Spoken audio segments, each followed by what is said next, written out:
So my name is Bruce Penson from ProDrive. I'm joined today by Trevor Cornbill from Tech Insure, and we're going to have a chat to you today about some of the risks from the cybersecurity situation evolving from the conflict in Ukraine, and some of the things you can do to mitigate it. So, obviously, I appreciate that many people are anxious about the fact there's a major conflict going on in Europe, and Western nations are clearly distancing themselves militarily from that conflict. But clearly, there is what is effectively an economic war being waged with Russia, with the sanctions and everything that are going on. So it's probably not unreasonable for us to expect that there's a risk that Russia's going to respond in one way or another.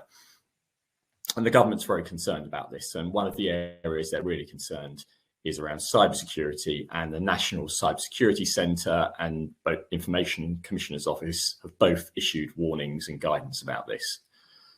Now, their key concerns are around critical infrastructure, so things like energy, utilities. So you might ask why I'm sort of presenting this webinar to SME businesses today. But the warnings do clearly state that all businesses should be on high alert.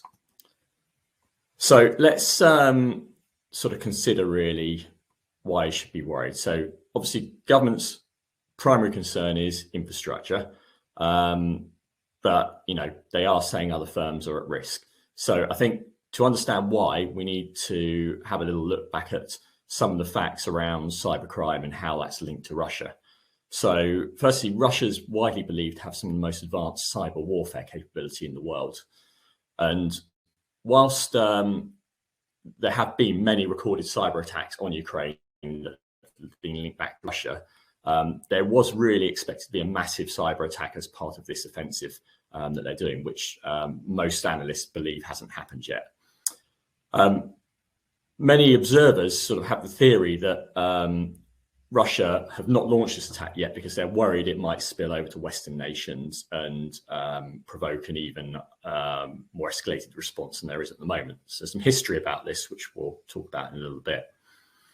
But, the longer this conflict drags on, the longer Russia doesn't achieve its objectives with its ground offensive, the more likely that massive attack will come. And the other threat, of course, is that if Russia basically decides that they're going to launch an attack directly against Western nations in response to sanctions and other measures that have been taken.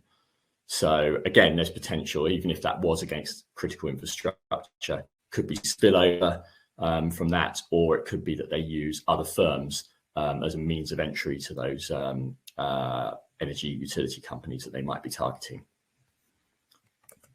So let's look at some historical evidence here. So over the last 10 years, there's been many recorded attacks which have been traced back with a reasonable level of confidence to Russia. Now, often these are related to well-known cyber gangs. There's one, for instance, that's known as the APT28 group, which is behind some attacks on a French TV station. But a lot of these groups are known to have links to the Russian GRU, which is a foreign intelligence agency. And there's a lot of them have been traced back. Often these traces are a little bit grey, but most Western cybersecurity organizations are reasonably confident of that.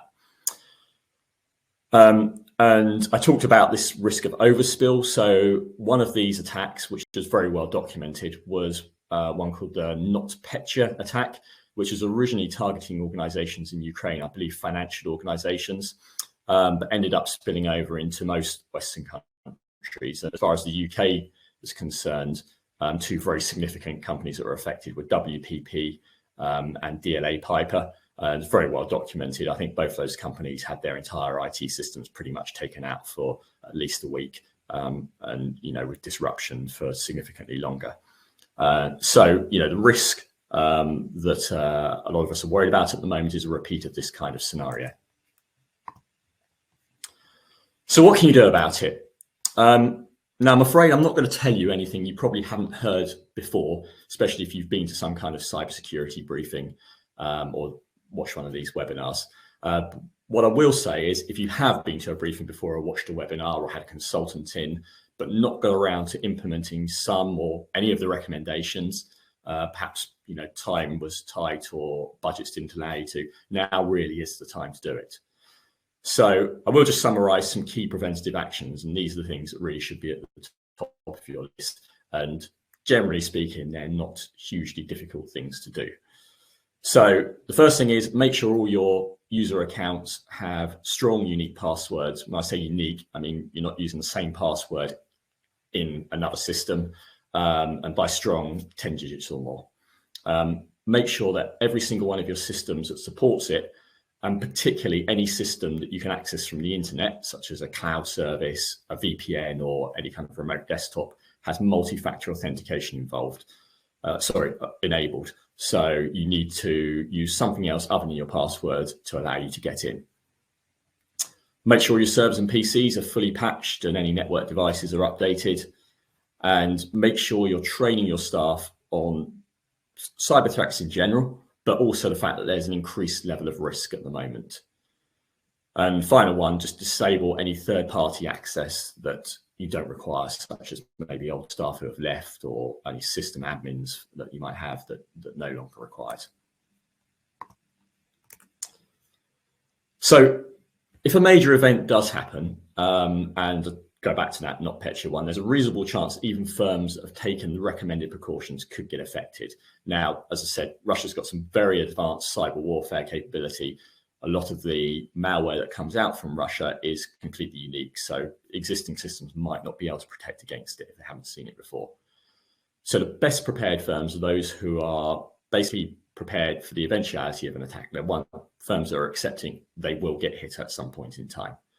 So if you're going to be prepared, the very first thing you should be doing is making sure you've got an incident response plan. So basically a very simple guide as to what to do if something bad happens. Now we've got I've got a link in a bit actually as to a guide to how to write one of these. There's lots of stuff online if you Google it. So really important one first, and to also test it as well. So do a sort of tabletop test of that plan. Make sure you review your business continuity plan as well. So if you do have something go wrong, how do you get back up and running? So it might be working with your IT company to do some of that, but it shouldn't just be about your IT. It should be about how you get your business units up and running. It might be you need to resort to paper and old-fashioned ways of working whilst IT is being repaired. Check your insurance policy. I'm not going to talk about that because that's Trevor's area of expertise, and he's going to be speaking about that in a minute.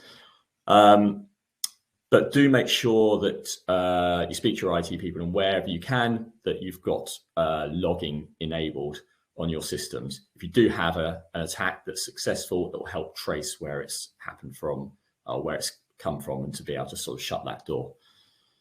And make sure everything's backed up. If your data is encrypted, ransomed, or whatever, the best way to get it back is from a working backup.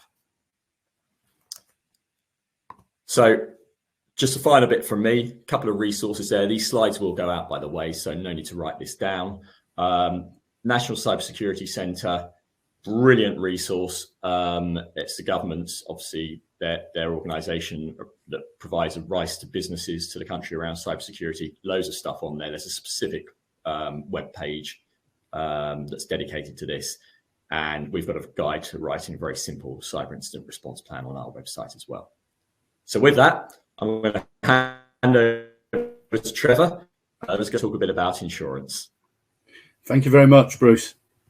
Good afternoon, everybody. I work for a company called Tech Insure, and primarily what we're looking at is insurance products for the tech industry and tech risks. So, cyber insurance is one of those covers. And I suppose the key question is, what would happen if you were attacked? So ask yourself these two questions. Who are you going to call, and who would you turn to for help? Now, I hope you don't say Ghostbusters, but some of you may. I think most of you will turn to your IT provider or your IT department. And like Bruce, they would be more than happy to help you out as much as they can. But I think what I want to demonstrate is that this isn't just an IT issue, you know. So what you get with a cyber policy is you get services that are provided to deal with that incident response. And those services include legal, to ensure that you're meeting your legal and regulatory requirements, PR management, to ensure that you're explaining what has happened in the best way possible to avoid any adverse press or feedback. Notification, I mean, obviously you've got to be able to notify your clients under the ICO that you've had a breach, and doing it in the right way. Forensics, to identify the root cause and best way to recover. And then latterly, if the information stolen is of a certain ilk, then credit monitoring to help your customers if, you know, their details are stolen and people start taking credit out. So hopefully you can see that the cyber policy provides access to all of these areas and some others, as I will demonstrate shortly. So cyber insurance is also risk management, and I think you'll agree with me that prevention is better than a cure. And in my opinion, a cyber insurance policy is a safety net to cover the cost of an event.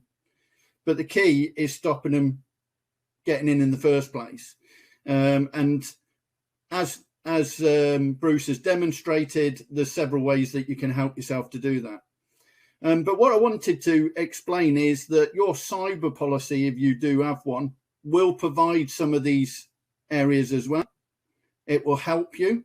It's, you know, certain policies, Hiscox, for instance, have a brief training. It's very basic, but it does give you a grounding. Incident response plans, they'll review them for you. So, you know, if Bruce has helped you put one together, then you've got somebody that you can go to and they can help, you know, review it. The compliance and security best practices. So they'll tell you what you need to do and give you that expertise on the compliance side of it and security side of it. They're not about to sell you a product. They're just advising, you know. They give you case studies so you can understand through their case studies what's happened, what services were involved, and, you know, you can maybe look at it and with the right guidance, work out how you protect yourself. I mean, one insurer has an incident response app, which gives you access to expert advice, gives you alerts to your phone via the app or email to tell you what the latest event is, and the ability to notify claims. So it's quick, easy, you can notify a claim. And certain insurers will provide exposure calculators, so you can calculate the potential of your risk. So what happens if you have an incident? Well, first and foremost, if you have an insurance policy, don't ring anybody other than the 24/7 number that's on your insurance policy. That is my first advice. Calling someone else could result in your claim not being met, because an insurer might see that it's prejudiced their opportunity to get you out of it in the way that they would have got you out of it. So it's really important that you ring first and foremost your insurer.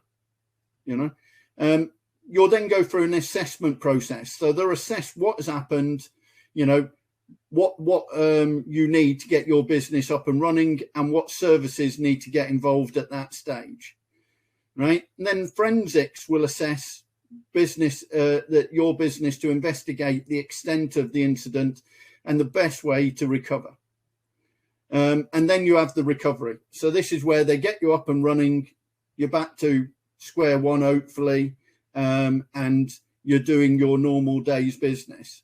Now, at this stage, which is everybody's intention, that's the main thing you want to do. And then once that's all done, they'll do a final settlement. So they'll look at what they've done, what they've had to put in place, and then they'll finalize it for you. So hopefully this gives you an idea of what a cyber policy will do and how it can help. Thank you very much.